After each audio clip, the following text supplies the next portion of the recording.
swing around. Understandable to be attacking the pads and the stumps. I think that generally South Africa have been a little bit too straight, even when it was reversing.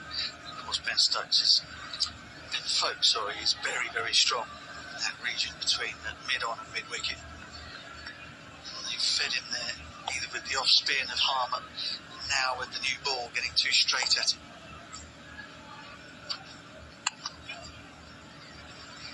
The offside, even considering coming back for a second. 96 for Ben Stokes, 305 for him.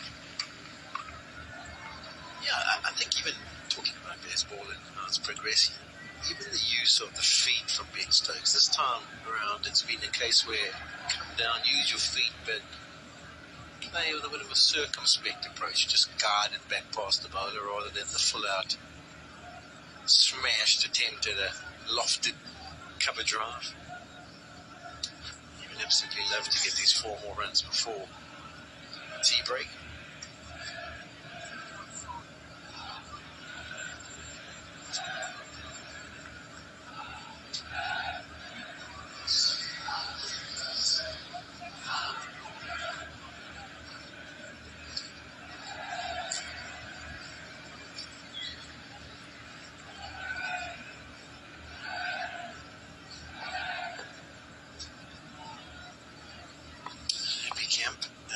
A change of bowling for South Africa, Nokia.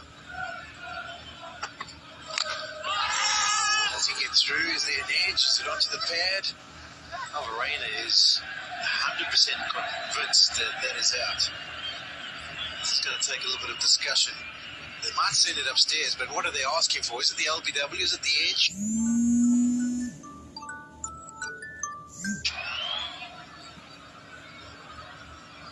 They're going.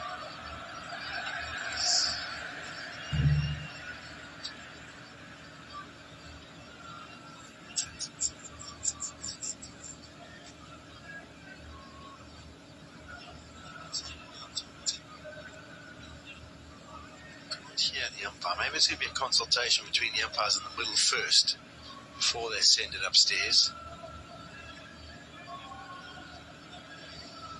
Third umpire director, we have a player review for LBW. Original decision is not out. It's a fair delivery from God's decision, please.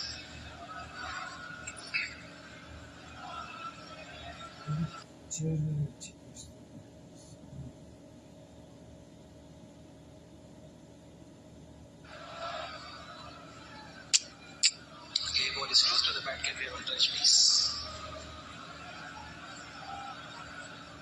Okay, keep it going. Yeah, gap between bat and ball, keep it going. Yeah, 1 frame back, please, 1 frame back. Come back 1 frame. Yeah, 1 frame back, please, and keep it going now. Yeah, off the bat. Yeah, next frame, please, next frame. Yeah, keep going, yeah. Definitely off the bat. Ball tracking, please.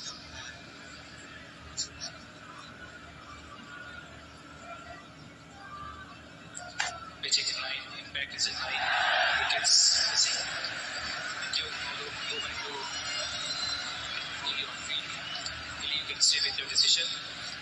You're on the screen, it's not up.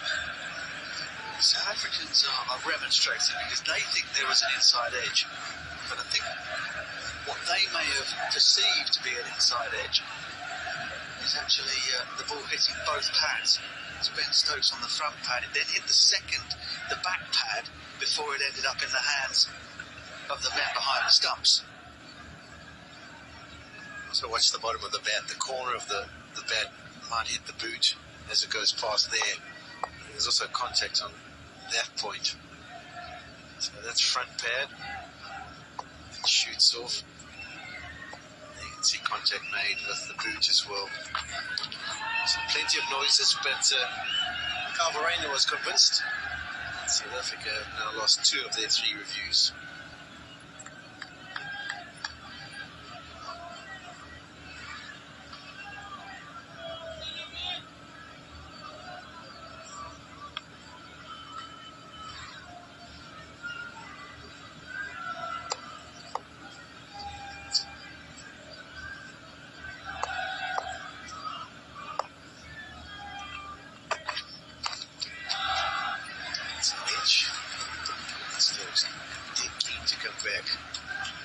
I watch him as he runs between, we're going to have a concern. He's going to turn on that knee and then almost collapse.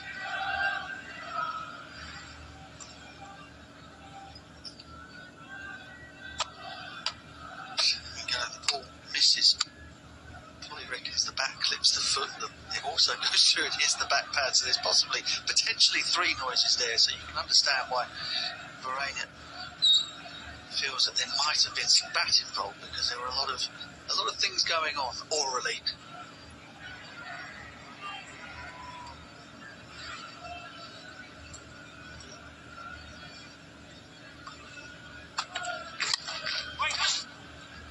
It's nice to feel that not well played as well by folks.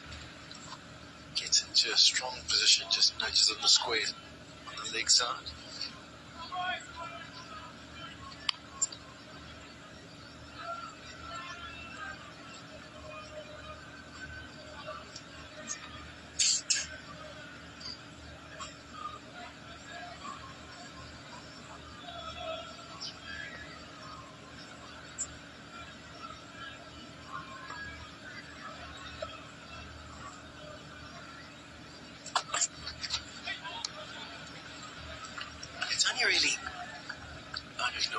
Who's successfully got the ball short pitch delivery through with a proper round of pace. We saw him a couple of times clear Kyle Varane.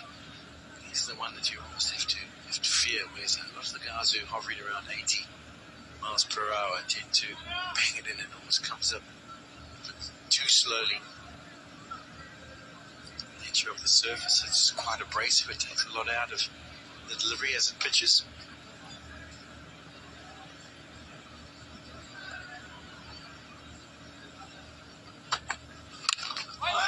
From Andres Nokia, 1 over to go until the tea break, 3:06 for 5.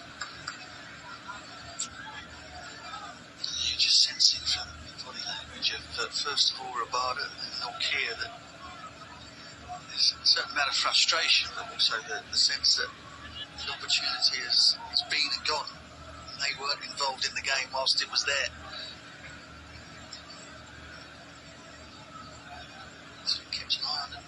Neither bowler were kind of going up to the captain saying, hey, come on, Skip, this needs to change, give me the ball. Yeah, it's a valid point. And as a captain, there's actually nothing better than someone who comes up and says, listen, I feel like I can blow this game right open, just give me 2 or 3 overs. And you're like, well, I'm not standing in your way. Yeah, take the ball, get going. Stokes will be desperate to try and get to the 3 figures, but that's going to just be a single.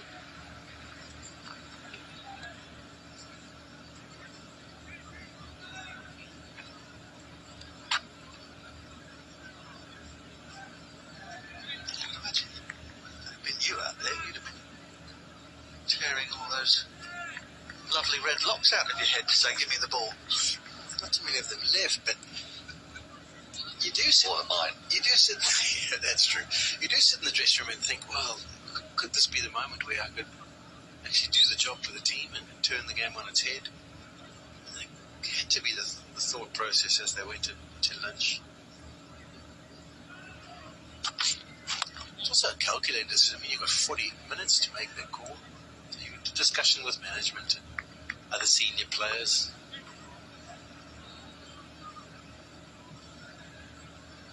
I mean, look, my feeling this morning was that whatever England did with however much of a lead they had, I mean, I was thinking perhaps if they got to 120, they'd be in business and they'd dreamland. I thought it was going to be difficult for them today. Whatever lead they got, it would be unlikely that South Africa would capitulate quite in the same way they. The first thing is it was still going to be difficult to knock them over. However, they've now won 5-6. That's hugely significant, substantial. Especially as it doesn't look like the surface is getting any better. It's not like it's become a belter. Do you play test matches where the first innings tends to go around corners and then calms down and becomes more of a batting paradise, but it doesn't seem to have been that way from what we've seen from the commentary box.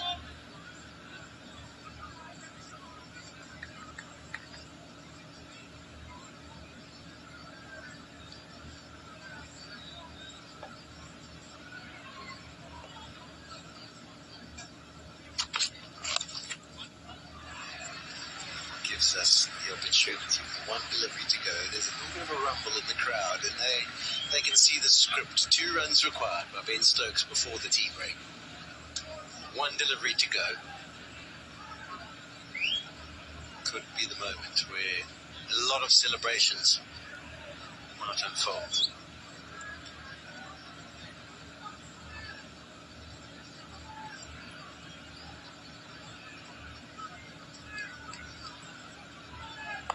He's around the wicket on the angle. Taking a little bit of extra time, just getting his fielders into the right position. A consultation with his captain. Stokes in no rush as well. Settles himself.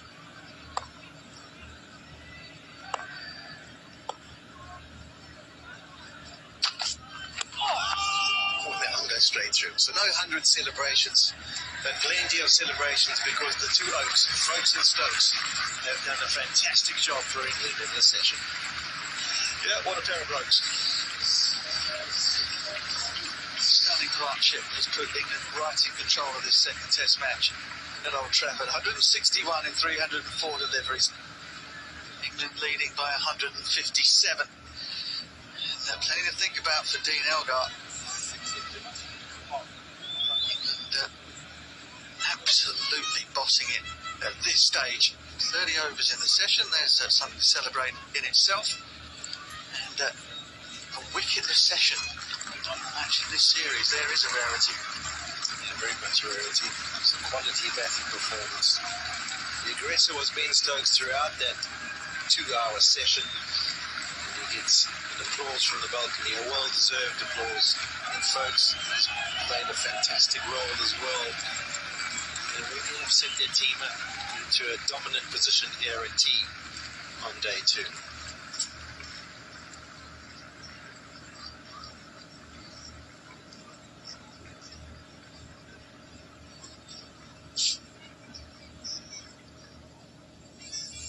So if we look at the scorecard, there we can see the contribution.